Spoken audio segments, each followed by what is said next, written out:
I'm a licensed clinical social worker, and I'm in private practice as a therapist and have been doing that for the last 20 some years. And then the first question for you was, do you think that there are professional or institutional expectations about how you should respond to a client's anger? Yeah, and so it was funny thinking about that question being in private practice, so I don't have institutional pressures, just kind of my or own moral compass. Um So I guess in general, how I would answer that question is if somebody is coming in with a whole lot of anger, would be to first to listen and then and kind of try and diffuse it. I find that when people are really angry, if you match their anger, it's only going to get worse. But if you try and listen and understand where they're coming from, they generally will calm down. And in therapy, it helps them get to a place where they can really process what they're so angry about. Um, my next one was like, can you recall a moment when managing someone's anger required emotional labor on your part? And so is that, are you thinking about like a client or a colleague or Either. Yeah. either? Yeah. Yeah. Um, so anger. Um, so I'll say that I can't think of a time where I was in a session and a client made me personally angry, because it's important that I kind of separate my emotions from what's going on with them. So, having that reaction, I can't think of a time that that's really happened. But certainly with coworkers, um, it has happened, and I find that taking a step back, thinking through why I am getting so angry, and then approaching it with good conversation. Being kind of direct. This is what's going on. Don't this isn't working so well, and so trying to have a professional discussion about it.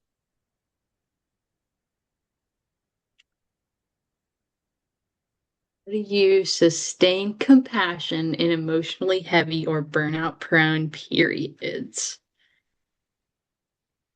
Yeah. Um, that that's a really pertinent question right now. There's just kind of a lot going on with our family, and I have been feeling really burnt out. And so I find that it is important to take a step back sometimes and um, do things I need to do for myself. Um, like for example, I've taken like some afternoons off and I've taken some days off where usually I'll just kind of stay at the office and do some work, but it's been really helpful to step away and do other things, at home or with my parents that um is not work related. Um Talking with peers, friends, family, if I'm feeling particularly stressed out or emotional in a way that might be influencing my therapy is Mhm. also really important. Yeah. Yeah, it's a good question.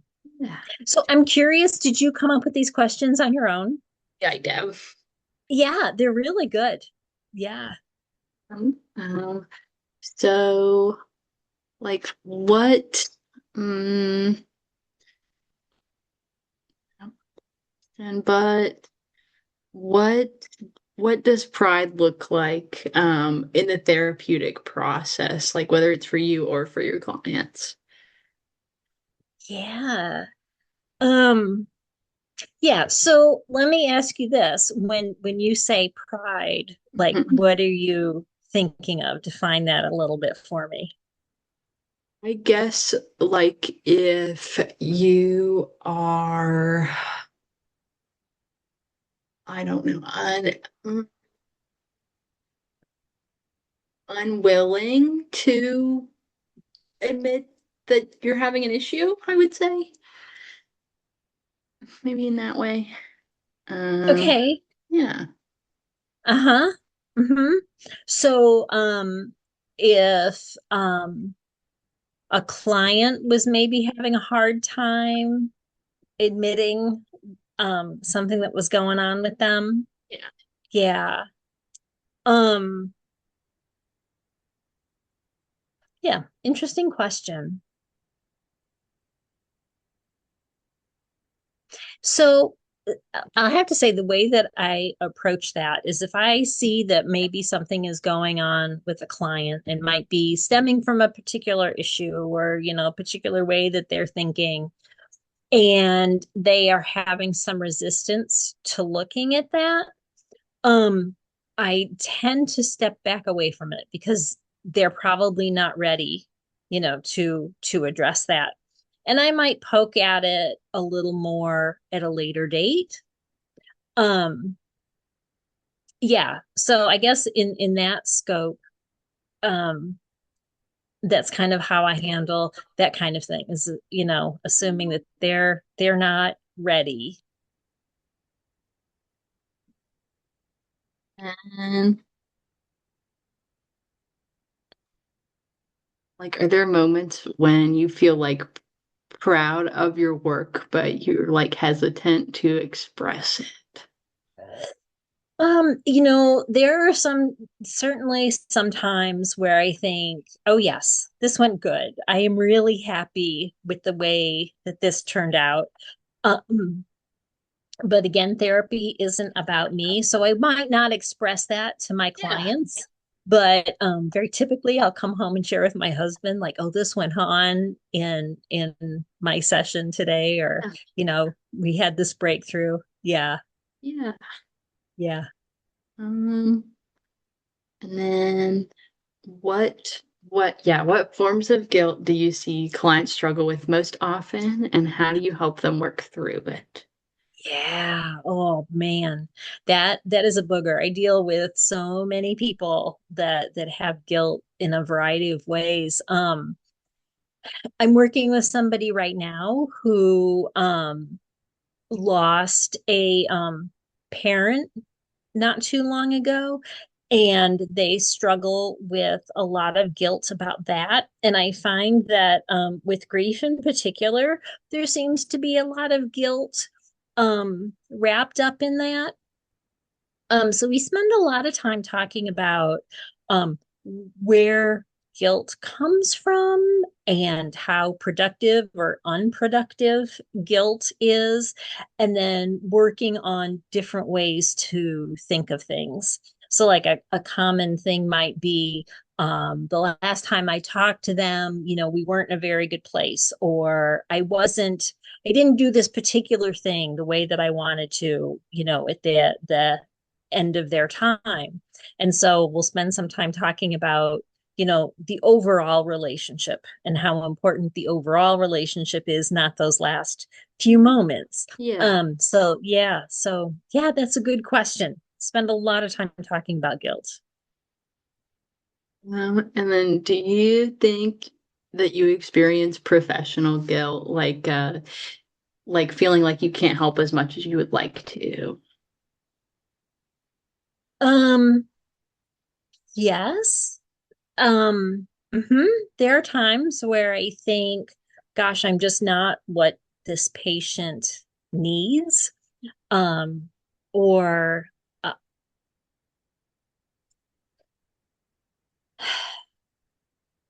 and it's interesting. I don't know that I would define it as guilt, but maybe kind of my own insecurities. Yeah. Yeah. Um, yeah, and I'm trying to think of an example where I have run into that.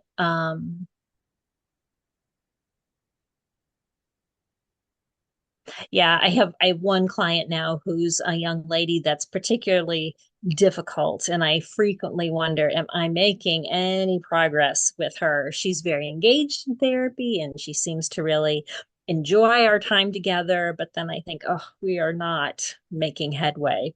Yeah. So that might be a good example of that. Yeah, it was good. Um, and do you think that there are systemic constraints such as like time, caseloads, or policies that shape how you feel guilt in your work? Yeah. Um, Again, I read that and I thought, gosh, I'm really privileged to be in private practice because I know that in some agencies people have very high caseloads. They can only see people sometimes just once a month. And I feel very privileged that, I don't have somebody bearing down on me, get your paperwork in. Although I know as a professional, I need to be timely about these things. I don't have those kinds of agency pressures. Mhm. Certainly have had them prior to going into private practice. And there I did feel probably more frustrated Mhm. that I could do more with the clients because of the constraints of the agency that I was in. Yeah. Yeah. Um, okay, and then can you describe a moment of joy in your work that felt meaningful or unexpected? Yeah. So recently, I have a young man that I'm working with who has had a lot of trauma. But he's a very likable guy. He's on the autism spectrum and very, very depressed and has some very consistent symptoms of post-traumatic stress disorder. And so I've been working with him for a while, really enjoy seeing him and working with him. He's very engaging, but he wasn't making any progress. He wasn't, I'd send him home with homework and he wasn't doing them. And I had to confront him about it. And I felt bad about having to confront him because I really kind of wanted to keep working with him. He was, very pleasant, easy to engage, but he wasn't making progress. And so, I told him you're not doing the work. Why are we doing therapy if we're not doing the work? And of course he took this very hard. He got really upset about it. And he said, well, I think I'm just going to leave the session. I'm not so sure that I'm going to come back. So I'm like, okay, that's your choice. And that was kind of my fear is that he would take it in this way and not come back. But he did. He came back the next week and he has been working really hard ever since. He came in and said, hey, I think I want to change my goals.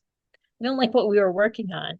And so we changed his goals. We're working more on his trauma, but he's also now doing the work that I had wanted him to do before. Yeah, So that was a really good moment. yeah, Yeah, that's been a very good moment. that's good. Yeah. Yeah. Um, and then what role does admiration play in trust or shaping power dynamics in therapy? Yeah, that's a hard one to answer. Um, are you thinking of like my admiration for my clients or Um, yeah, like if you admire your clients or like if like you would want your clients to admire you, maybe like, or if you feel like they admire you, how that would shape that relationship there. yeah. So it's an interesting question. Um, uh, because when I go into therapy, I When I think about admiration, I think of kind of judging somebody. And that's not a really good word. Because I feel like I go into therapy in a very non-judgmental, very kind of open, whoever you are and whatever you're bringing, you know, we're gonna put it on the table and we're gonna deal with it. So, I don't go into a therapy thinking, "Ooh, I really like this person." I go into thinking, um, "Oh, they have some interesting dynamics going on, and they have, um, some insight, or I can see where we can work on these kinds of things, or there seems to be a block over here." So it's not like, if I meet someone on the street, or I go to a party and meet some new people and think, oh, that person's really interesting, I'd like to talk to them, I bet they have some interesting things to say. So it's very different, than being in a social situation. So sometimes people will come in and they'll be like, oh, I sorry, it's my cat's tail. No, you're Go away, good. Rosie. Go away.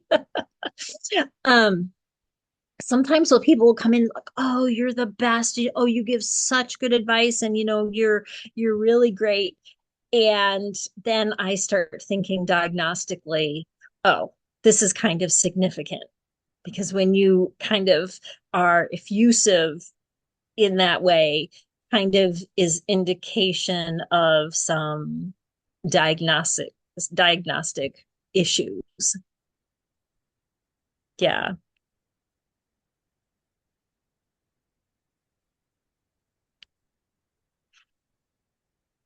Like, how do you navigate situations where a client's fear triggers your own emotional reactions? Yeah. So, yeah, tell me a little bit about this question Um, and like, what you're. like, do you think that, like, has a client ever told you anything that, well, like it could have reminded you of something that you had experienced and kind of brought you down a little bit? Or or like if you just felt fear for the client, I think. Yeah. Um, so I guess I would. Mhm. So the only time that I would maybe have fear or strong worry for a client is if I thought that they were in a self-harming kind of situation. Hmm. And so in that kind of situation, we would need to, make a safety plan or talk about hospitalization, reaching out to family members to make them aware of what's going on. So yeah. Um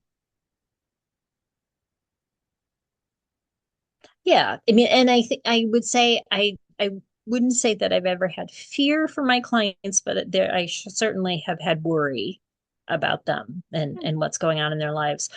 And has have I ever had a client who has maybe triggered an emotional reaction to me? Um,